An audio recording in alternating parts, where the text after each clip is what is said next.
Pourquoi le slam marche bien au Gabon? Il faut dire que la musique est un peu confisquée en vérité ici.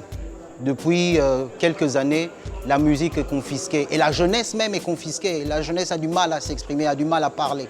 Donc, un mouvement qui permet aux jeunes de parler et de dire clairement ce qu'ils pensent avait beaucoup de force pour réussir en fait. Il y avait de l'impact. Et comme la jeunesse a des choses à dire, et même si elle est bâillonnée, elle trouve le moyen de le dire. Et le moyen de le dire là, c'est le slam.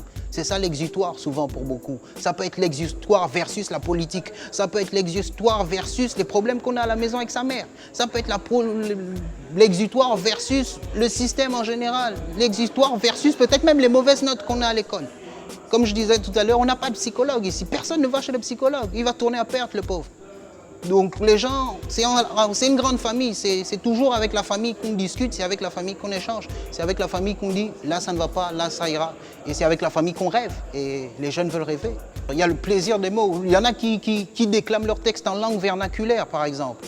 Enfin en pounou, en téké, etc. Donc il y en a qui déclament leurs textes en langue maternelle ici.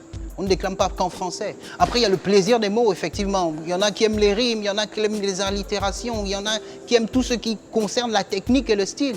Et donc, il va te mettre tout un texte, par exemple, qui est totalement fait de rimes plates. De son vers 1 à sa mesure 100, c'est en et, par exemple. Donc, il y en a qui aiment ça, qui aiment quand ça claque. C'est pour ça qu'on claque les doigts, parce que ça claque.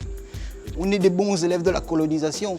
Et après 400 ans d'esclavage, après 50 ans de colonisation, qui se poursuit, donc peut-être 100 ans de colonisation, ça veut dire qu'à l'école, dès que tu arrives, tu commences à parler français. Tu parles français dès la maternelle. Grande section 5 ans, je me rappelle, c'est comme ça qu'on appelle ça.